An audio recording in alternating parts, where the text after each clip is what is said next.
Before we dive into today's episode, we want to recommend another great podcast, Pfeffer on Power, with Stanford's Jeffrey Pfeffer. The show equips leaders with tools for navigating power dynamics, influence, and negotiation. It shares a similar focus on empowering leaders, just like our podcast does. Check out Pfeffer on Power. It's also part of Professors.fm, the podcast network that makes sense of the world with top scholars.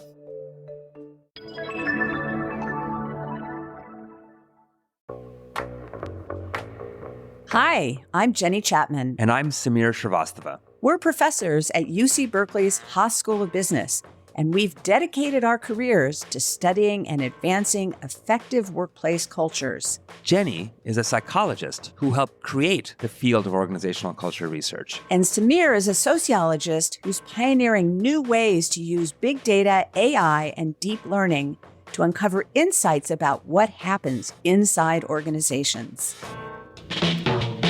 Together, we founded the Berkeley Center for Workplace Culture and Innovation to help business leaders create and cultivate healthy and effective workplace cultures. In this podcast, we'll tackle hard-to-fix issues that your organization is facing as we look to the future of work. We'll take your questions about culture and give you practical advice that you can put to work right away.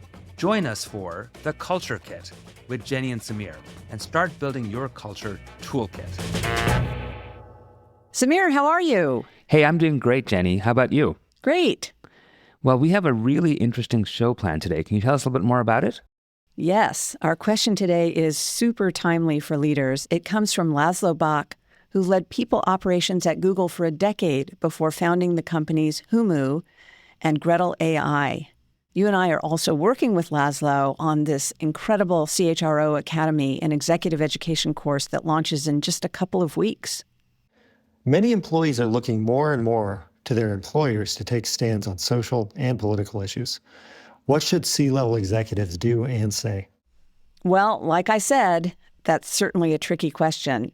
And today, we're lucky to be joined by a guest who spent a lot of time thinking about this, Matt Kohut, a leadership communications expert who just this month released a new book, Speaking Out, The New Rules of Business Leadership Communications. Welcome to the Culture Kit, Matt. Thanks so much for having me. It's great to have you with us, Matt. And let me offer a brief introduction to Matt for our listeners. Matt has spent the past 2 decades preparing CEOs, elected officials, and public figures for events that range from live television appearances to TED Talks through his firm, K&P Communications. I've known Matt for about a decade, and he's worked very closely with students in my MBA elective course, Power in Politics and Organizations, to provide one-on-one coaching support. And I know the students have really benefited from that support over the years. We even use lessons from his earlier book, Compelling People, The Hidden Qualities That Make Us Influential. So Matt, tell us a bit about what prompted you to write this new book, Speaking Out. Well, I was thinking about this challenge that leaders were facing everywhere over the past decade, and it really seemed just critical that I think about how to offer guidance, because I've been asked to help leaders make these kinds of choices about when, if, and how to think about offering a position on a political or social issue. And we've really seen over the last decade that there was an accelerating trend in which leaders were expected to be able to do this. And it wasn't just externally, it was also internally. And I wanted to think rigorously about it because I've sensed there was a gap in the literature, if you will, where a lot of academics were looking at it, but it wasn't something where there was a complete one-stop look at this that put it into perspective over a longer period and also offered a little bit of a roadmap for how to do better decision-making about this. That's so interesting. So, Matt, how did we get to where we are today? Maybe you could take us through the history of corporate leaders speaking out on social and political issues. Well, I think that one thing that's helpful to keep in mind is that leaders have always had to navigate political and social issues. they typically have been a little less public about this. A lot of this was happening behind the scenes for decades, but it wasn't entirely always behind the scenes. I'll give you an example I cite in the book, which is that in 1964, shortly after Martin Luther King had won the Nobel Prize, the president of Coca-Cola, Robert Woodruff, got a group of Atlanta business leaders together to support a banquet that the mayor of Atlanta was hosting in honor of Dr. King. And at the time, this was a big deal. At this point in 2024, it sounds ridiculous that that required any support. But at the time, it was really the first time that the white business community had shown its endorsement publicly of his incredible achievement.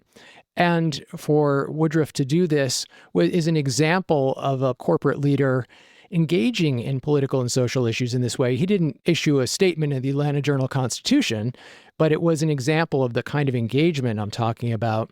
And by the way, just to put the cap on that story, Robert Woodruff was not a leading light where civil rights were concerned. Just a decade before that, he'd supported a segregationist for Congress, or for Senate rather. So I don't want to be mistaken in saying that we should put a halo over his head. But I've just offered that as an example of how far back we go. This is 60 years ago, essentially. You see a prominent figure doing this. Similarly, in the 60s, you saw people like Thomas Watson and Jr. of IBM talking about the responsibility that corporations had for healthcare for Americans. So there are lots of different examples that are hit or miss, or rather, they're just sporadic over a period of many, many decades. What I think we really saw happen, though, was sometime in the 2010s, probably in large part due to the advent of social media. You see executives increasingly saying things about political and social issues, and they're doing it in all these different settings around all these different issues, ranging from gun violence prevention to marriage equality to, well, you name it. Yeah. So as we think about the CEOs and other corporate leaders who've been speaking out on some of these controversial topics, what are some examples of missteps that you've seen, as well as some positive examples? And the one I was hoping you could talk about in particular, from your book, you have this really interesting example of Pfizer making what you call a straddling move in response to the Ukraine war. Yeah, let's start there. I love this example as well. So when Russia invaded Ukraine in February 2022, suddenly there was this incredible pull for corporations to withdraw their business operations from Russia. And Pfizer, as a pharmaceutical company, found itself in this real bind. They have people in Russia who are dependent on their medicines, who would be left stranded, essentially, without access to Pfizer products. And yet Pfizer wants, on some level, to be able to not condone what Russia has done here. So they came up with an approach that I've called smart straddling, which is they decided that they were going to honor their mission-based commitment to the patients in Russia who were dependent on these medications, and they offered humanitarian levels of medical supplies in Russia going forward, and they took the profits from those sales and funneled them into support for Ukraine. So I think that's really an example of not simply taking a position firmly saying, you know what, we're getting out, we're pulling out, we're gone. But it's doing something that's both humanitarian and in service of their mission on the one hand, and on the other hand, very much aligned with their values, where supporting the Ukrainian humanitarian crisis was something they felt strongly about doing as well. Yeah, that's a great example. What about on the other end of the spectrum? What are some examples of really terrible, disastrous moves that leaders have made? Well, I think one that may be familiar to some folks listening is what happens when CEOs or corporate leaders wander off script and they start speculating in front of an open microphone. And one that comes to mind for me always around this is back in 2018 when Mark Zuckerberg was being interviewed by Kara Swisher, a leading tech journalist, and she was pushing him on the idea of what people who are Holocaust deniers were saying on the Facebook platform. And he said, well, I don't really want to speculate about their intent, or I don't want to assume I understand their intent. And she pushed back pretty hard, said, really? And I think it's an example of the kind of misstep that's very easy to make when people are just talking off the cuff. They haven't thought about the fact that they're going to be talking about a certain topic on a given day when it's an open-ended interview. I mean, this interview with her was probably an hour.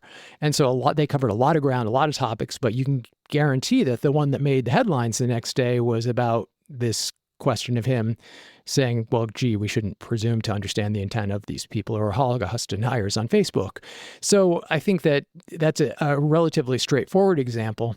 And I'll also offer it as an example of him then quickly turning around and issuing a very clear apology the next day saying, that is not what I meant. And I think we can probably say very fairly that he recovered from this in the sense that it didn't take down Facebook or really affect the broader fortunes of the company in any measurable way.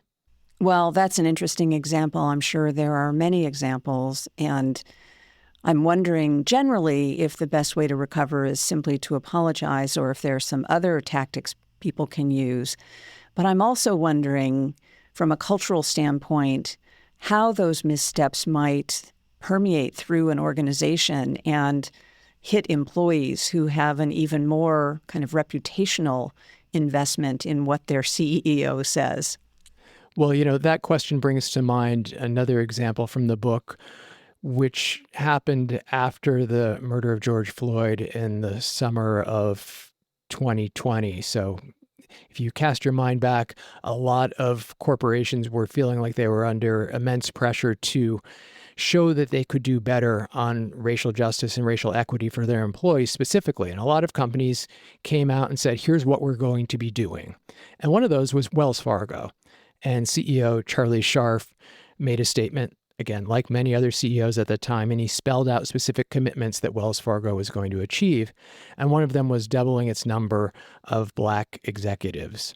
And a couple months later, he was captured on an internal Zoom call saying that, well, Wells Fargo couldn't do this because it didn't have a talent pipeline to support this commitment.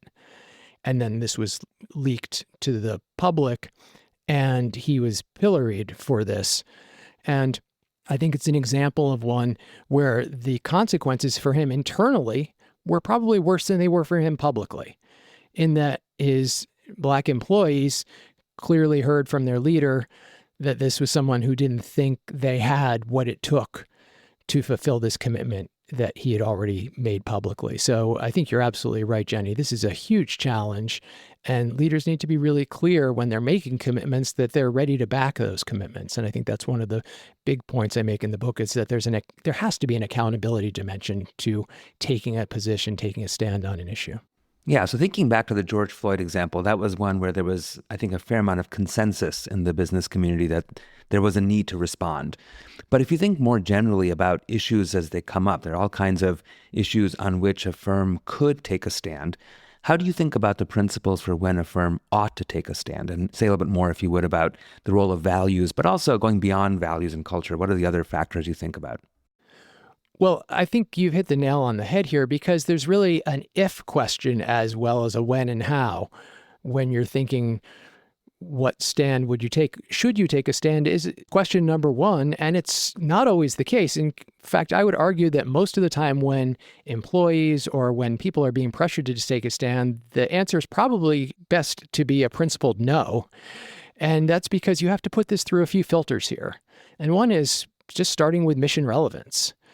What is your business? Why does this issue pertain to your business? Is it directly related to your line of what you do? Is it related to something that matters deeply to your employees? Is it something that matters deeply to your customers? So there are a whole bunch of hoops that you can work that question through to think about straight up mission relevance. And then from there, as you mentioned, we can think about values. What are your corporate values, and to what extent does that either support taking a position or say, you know what, this really is outside the scope of our values. We'll leave this for others. Now, let's say you've decided, okay, you know what, this is in line with what we care about. It's also what we stand for. Now the question is this going to be something you're going to say internally because you're addressing employees primarily as the audience that cares the most about this, or is it something really where you need to let the world know where you stand? Yeah. And then again, you need to start thinking about risks and so on. Let me just ask a follow-up if I could, which is thinking about the world that Jenny and I inhabit, the university world. There's the famous University of Chicago Calvin Report, which issued a set of principles about when and whether to speak out. And more recently, Harvard University has issued guidelines saying that they're not going to speak out on issues that are, quote, outside their core function. Where do you come out on those types of stances?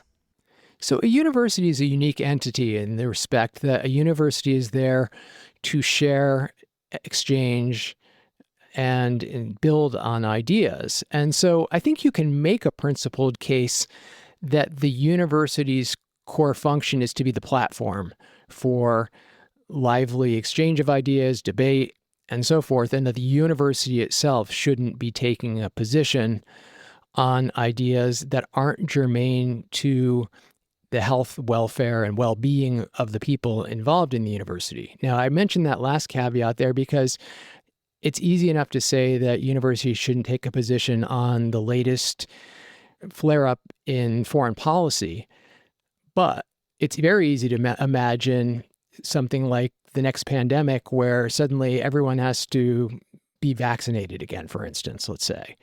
And the university takes a position on this, and the issue becomes politicized. So if you cast your mind back to 2021, vaccine mandates were something that became a politicized issue. And when I think about universities taking these stances and they say, we're not going to delve into politics here, I think it becomes a fine line when an issue then becomes a political issue that wasn't previously one. Then I think universities are not going to be able to be as on the sidelines as they may hope they can be by issuing these statements right now. So I think I'm yes and on this one. So if I take what you are advising, where firms, organizations should have a plan for how to decide when to weigh in, it makes me think about, as dean here at Haas, I've convened a crisis committee that we pull together whenever something comes up. So I'm wondering if there are any other processes that you would advise firms to put in place to make decisions about how to respond to these issues as they come up. Well, I'm glad you mentioned the crisis committee possibility because I do think one of the huge things to do is to do some scenario planning, murder board, red team, whatever you want to call it, but basically where you run the scenario of what if the decision blows up in our faces? How could that happen? What are the any number of ways that this could go wrong for us? I mentioned this one technique in the book called a pre-mortem, which is something from the world of cognitive bias mitigation, really. And I think that having everyone who's involved in making this decision jot down on a piece of paper, if it's a year from now and we think what could have gone wrong with this decision, and everybody writes their narrative about, gosh, this was a disaster, here's why, you're likely to source some interesting ideas and counterfactuals that might help you to make a better decision. It doesn't mean you don't go forward, but you go forward with your eyes as open as they can be. So, Matt, I want to go back to some of your earlier comments about internal communications and external communications. And in today's world, I'm wondering how firms can even draw a boundary or distinction between the two. It seems that anything you send internally will at least have some likelihood of making it out into the external world too. You're exactly right about that. And I would expect, if I were a leader saying anything internally, that it will be public. You should always presume that that's going to happen.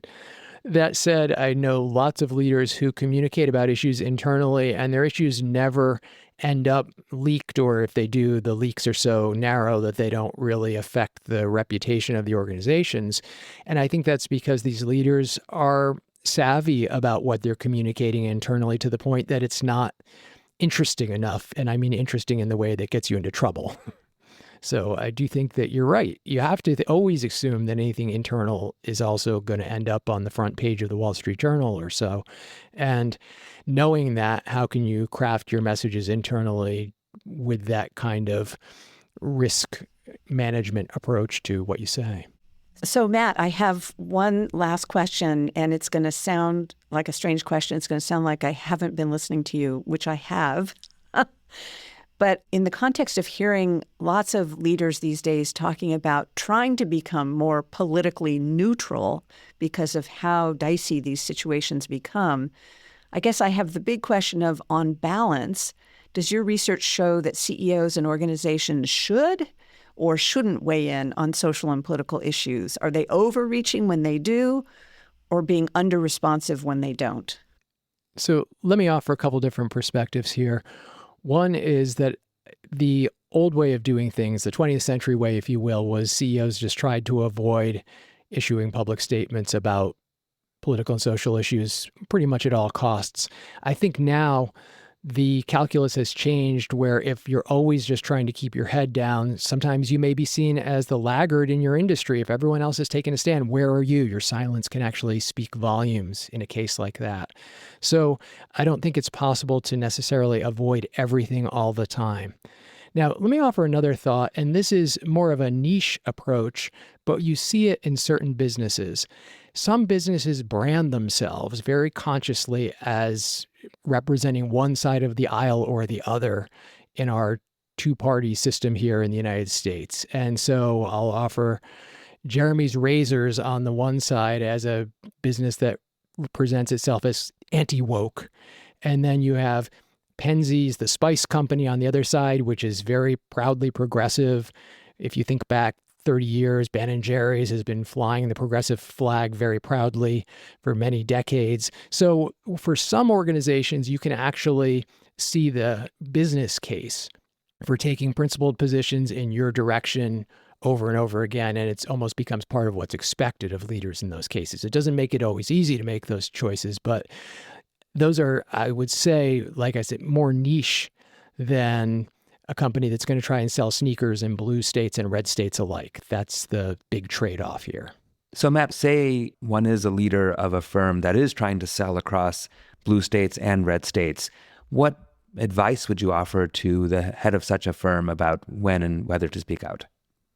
Well, of course, it's going to come down to an issue-by-issue basis, but I think there's some math that you can do essentially when you look at whether you're trying to appeal to customers or employees. Let's take the customer side. One thing you can do is try and segment and think, okay, who are my customers? Even if I'm in all 50 states, are my customers mostly under the age of 40? Are they mostly 55 and up? Can I make some informed guesses about what's going to resonate most or cause the most heartburn among most of the people who I'm talking to here? The research shows that you can make points pandering to the crowd, and you can also alienate people if an issue is really tightly divided or polarized, as they say, and you take a position, the net response to that's probably going to be negative. So understanding who your customers are, doing some of that marketing 101 segmentation work and looking at that can help you decide, are we going to take a position here or not? Well, thanks, Matt. Boy, I learned a lot today. I really appreciate you bringing this communications perspective to our conversation. Thank you. Oh, it was my pleasure. Thanks so much for having me. Thanks for listening to The Culture Kit with Jenny and Samir. Do you have a question about work that you want us to answer? Go to haas.org/culture-kit to submit your Fix-It ticket today. The Culture Kit podcast is a production of the Berkeley Center for Workplace Culture and Innovation at the Haas School of Business and is produced by University FM. If you enjoyed the show, be sure to hit that subscribe button, leave us a review, and share this episode online so others who have workplace culture questions can find us too. I'm Jenny. And I'm Samir. We'll be back soon with more tools to help fix your work culture challenges.